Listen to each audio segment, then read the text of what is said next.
Basically last দিন আমরা প্রবাবিলিটির দেখলাম প্র্যাকটিক্যাল ইউজেজ কি কি, দেখলাম আমরা প্রবাবিলিটি প্র্যাকটিক্যাল ডোমেনে কতখানি বেশি অ্যাপ্লিকেবল, আর তোরা কতটা একটা ছোট পার্ট পড়ছিস। তারপর আমরা প্রবাবিলিটির কিছু কিছু জিনিস ডিফাইন করলাম, যেমন এক্সপেরিমেন্ট, র্যান্ডম এক্সপেরিমেন্ট, তারপর একটা টার্ম জানলাম যেটাকে বলা হয় ট্রায়াল, তারপর একটা টার্ম জানলাম যেটাকে বলা হয় ইভেন্ট। ঠিক আছে, এবং এইখান থেকে আমরা একটা কয়েন টসের এক্সপেরিমেন্ট করলাম সবাই মিলে, আর তার সাথে আমাদের কি হলো, এই এক্সপেরিমেন্টেশনটা করার পরে আমরা একটা আইডিয়া ডেভেলপ করার চেষ্টা করলাম যে থিওরিটিক্যাল প্রবাবিলিটি যেটা খাতা কলমে লিখবি আর প্র্যাকটিক্যাল প্রবাবিলিটি যেটা পাচ্ছিস তার মধ্যে তফাৎটা কোথায়। বোঝা গেছে? এই তফাৎটা জানা খুব দরকার এই দুটোর মধ্যে, কারণ অনেক জায়গায় কনফিউশনটা হতে পারে। ওর জন্য আমি বলার চেষ্টা করলাম, কিছু কিছু আমরা এক্সাম্পলস দেখলাম। আজকে আমরা এই কনসেপ্টটাকে একটু ক্যারি ফরওয়ার্ড করব কিছু কিছু জিনিসে। আজকে একটা আমরা নতুন টার্ম পড়ব। এই চ্যাপ্টারটা এখন যতটুকু বাকি 15 মিনিটের মাত্র, তারপরে গল্প না, প্রবলেমস হবে। এবার একটা ইম্পর্টেন্ট টার্ম যেটা আমরা বারবার এখানে ব্যবহার করব, সেটার নাম হচ্ছে ইকুয়ালি লাইকলি ইভেন্টস। এবার ইকুয়ালি লাইকলি ইভেন্ট কি জিনিস, এটা খুব ইম্পর্টেন্ট জানা প্রবাবিলিটির পয়েন্ট অফ ভিউ থেকে। তা কি, তোর যে ইভেন্টের গোটা যে কালেকশনটা আছে তার মধ্যে যদি প্রতিটা আউটকামের প্রবাবিলিটি, প্রতিটা আউটকামের চান্স অফ অকারেন্স যদি সেম হয়, তাহলে আমরা ইভেন্ট গুলোকে বলবো ইকুয়ালি লাইকলি ইভেন্টস। বোঝা গেছে ব্যাপারটা? প্রতিটা আউটকামে, একটা পুরো ইভেন্টের কালেকশনে প্রতিটা আউটকাম যদি সেম প্রবাবিলিটির হয়, একটারও যদি প্রেফারেন্স, একটা আউটকামেরও যদি প্রেফারেন্স আরেকটার থেকে বেশি না থাকে, তাহলে আমরা বলবো যে ইভেন্টটা ইকুয়ালি লাইকলি। যেমন tossing a coin, rolling a die, picking a card from a deck of cards, এগুলো কিন্তু সব ইকুয়ালি লাইকলি ইভেন্টস। কেন? কারণ এগুলোতে কোনো একটা পার্টিকুলার সেটের প্রেফারেন্স বেশি নেই, একটার উপরে একটার কোনো প্রেফারেন্স নেই। বোঝা গেছে ব্যাপারটা? একদম equally unlikely possible. Equally unlikely আমি যদি এমন ইভেন্ট নিই যেগুলোর পসিবিলিটি তোর মানে সাপোজ মানে ইকুয়ালি আনলাইকলি না, নট ইকুয়ালি লাইকলি হতে পারে। নট ইকুয়ালি লাইকলি কি, ধর এই যে, হ্যাঁ এক্সাম্পল প্রচুর আছে। ধর আমি গোলের দিকে একটা বল থ্রো করলাম, ঠিক আছে, ফুটবল। ওটা গোলের মধ্যে আসার প্রবাবিলিটি সবচেয়ে বেশি আর গোলের বাইরে যাওয়ার প্রবাবিলিটি কম, ইকুয়ালি লাইকলি না। বোঝা গেছে ব্যাপারটা?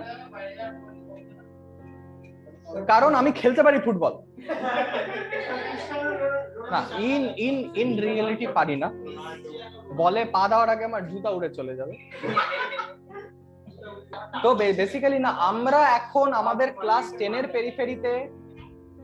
এর পেরিফেরিতে আমরা যত এক্সাম্পল নিয়ে চর্চা করব প্রবাবিলিটি, সবের আউটকাম ইকুয়ালি লাইকলি, এই মেনেই আমরা চলব, যে কোনো বায়াস নেই। মানে একটা ইভেন্ট আরেকটা ইভেন্টের থেকে বেশি প্রবাবল না, সব ইকুয়ালি প্রবাবল হওয়ার।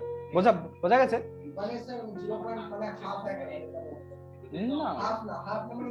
If all of the events have equal probability of occurrence with none in more preference but none in preference to the others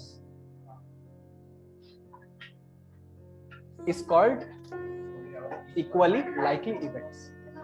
If all the events have equal probability of occurrence with none in preference to others, মানে একটার উপরে একটার বেশি preference নেই, তাহলে event গুলোকে আমরা কি বলবো? Equally likely event. বোঝা গেছে? ক্লিয়ার? ঠিক আছে, আচ্ছা এবার নেক্সট নেক্সট আরো ইম্পর্টেন্ট দুটো টার্ম আছে, একটা হচ্ছে শিওর ইভেন্ট, আরেকটা হচ্ছে ইম্পসিবল ইভেন্ট। আচ্ছা, suppose a coin is rolled, a coin is tossed once. Find the probability that it will be either head or tail. Head বা টেল? 1 হবে, কারণ সব সময় হয় হেড, না হলে টেল হবে। কিন্তু যদি আমি বলি a die is rolled, find the probability of getting an apple. 0, কারণ কোনো ইভেন্টই এরকম নেই যেটা এই আউটকাম গুলোকে ফেভার করতে পারে একটা ডাইকে রোল করার। বোঝা গেছে? শিওর ইভেন্ট কি জিনিস? শিওর ইভেন্ট হচ্ছে যেখানে নাম্বার অফ ফেভারেবল ইভেন্ট, যখন number of favourable event equal to number of total possible outcomes. বোঝা গেছে? ওই শিওর ইভেন্ট বোঝা গেছে? আর impossible number of total possible outcome, যখন number of favourable event equal to total number of possible outcome. তাহলে impossible event কি? when number of favorable events or favorable outcomes of an event, favorable outcome of an event, যখন এটা একদম গোল্লায় যাবে, যখন কোনো event, যখন কোনো আউটকাম ইভেন্টটাকে ফেভার করবে না, তখন আমরা এই ইভেন্টটাকে বলবো ইম্পসিবল ইভেন্ট। ঠিক আছে? ক্লিয়ার? তো সবাই একটা কাজ করতো, সবাই নিজেরা একটা একটা করে শিওর ইভেন্ট আর একটা ইম্পসিবল ইভেন্টের এক্সাম্পল। সৌরদীপ থেকে শুরু। হ্যাঁ বল, একটা শিওর ইভেন্ট বল।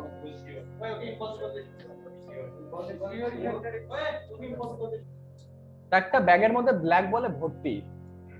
এবার তাহলে এবার হচ্ছে, এবার আমি একটা স্পেসিফিক জিনিস বলবো। তোরা অলরেডি ডাই জানিস, একটা ডাইয়ের কতগুলো আউটকাম। তোরা জানিস যে একটা কয়েনকে টস করলে কি কি আউটকাম হয়, একটা ব্যাগের মধ্যে বল ঢুকে দিলে কি হবে, হাবিজাবি। এইবার আমরা কার্ডের ব্যাপারে একটু জানবো।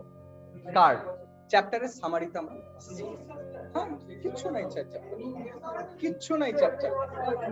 এবার তাহলে প্রথম যে পয়েন্টটা নোট করার সেটা হচ্ছে যে কোনো একটা ইভেন্টের প্রবাবিলিটি, যে কোনো একটা ইভেন্টের প্রবাবিলিটি সব সময় 1 এর থেকে কম হয় আর 0 এর থেকে বেশি হয়।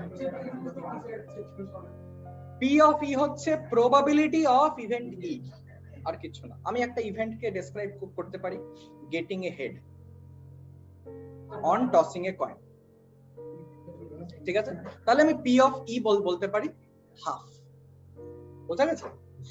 এই যে প্রবাবিলিটির ভ্যালুটা, এটা 1 এর থেকে সব সময় কম হয় বা ইকুয়াল হয়। ইকুয়াল হয় শিওর ইভেন্টের ক্ষেত্রে, ইকুয়াল টু 1 হয় শিওর ইভেন্টের ক্ষেত্রে, ইকুয়াল টু 0 হয় ইম্পসিবল ইভেন্টের ক্ষেত্রে, আর বাকি সব জায়গায় 0 থেকে 1 এর মাঝে থাকে। 0 থেকে কম হবে না, কারণ মিনিমাম তোর 0 হতে পারে নাম্বার অফ ফেভারেবল আউটকাম, আর maximum number of favourable outcome total number of favourable আউটকামের ইকুয়াল হতে পারে, টোটাল নাম্বার অফ পসিবল আউটকামের ইকুয়াল হতে পারে। তাই এটা 1 এর বেশি যাবে না, কারণ আউটকাম কখনো, মানে যা যা একটা ট্রায়ালের আউটকাম আসবে সেটা কখনো টোটাল নাম্বার অফ আউটকামস এর থেকে বেশি পসিবল না। বোঝা গেছে ব্যাপারটা?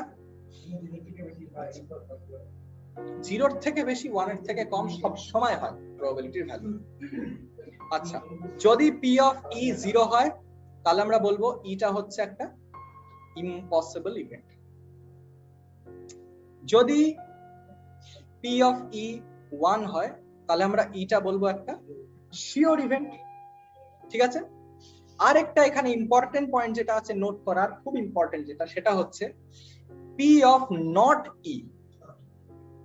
এটাকে পি অফ ই এর উপর একটা বার দিয়েও রিপ্রেজেন্ট করে। পি অফ নট ই মানে কি?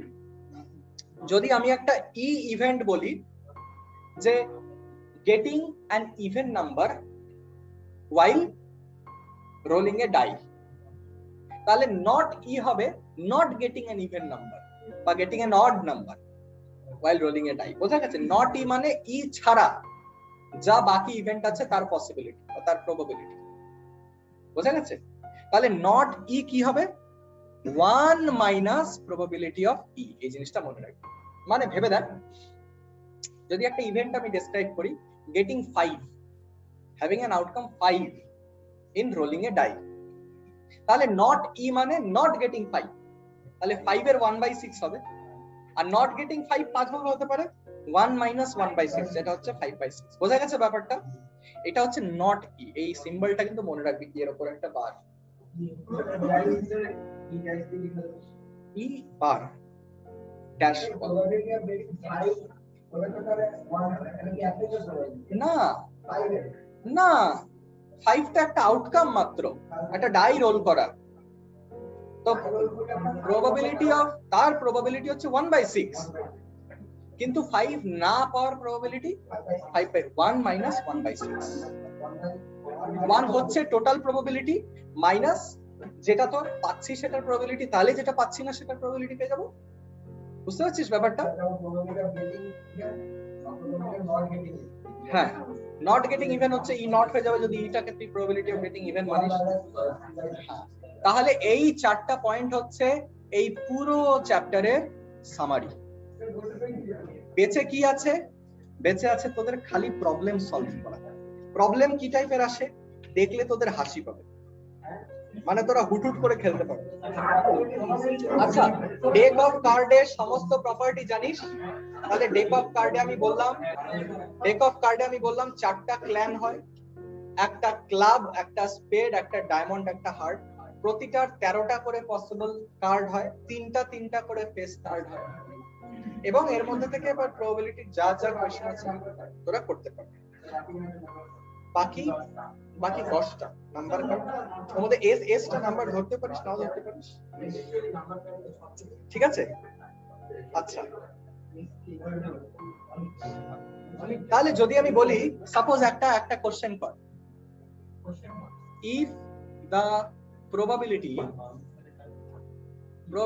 of losing a game is 0.7, find the probability of winning it. Probability of losing a game, বোঝা গেছে? এটা হচ্ছে নট ই এর অ্যাপ্লিকেশনটা। তাহলে প্রবাবিলিটি অফ উইন হচ্ছে 0.7, তাহলে প্রবাবিলিটি অফ মানে নট উইন হচ্ছে 1/7, তাহলে প্রবাবিলিটি অফ উইন কি হবে? 1 মাইনাস 0.7 পয়েন্ট। বোঝা গেছে ব্যাপারটা? আচ্ছা, এই টাইপের তোর প্রবলেম আছে। এইবার তোরা কি করবি? বসে বসে গোটা এক্সারসাইজ 19টা সলভ করবি না এখন, বাড়ি গিয়ে।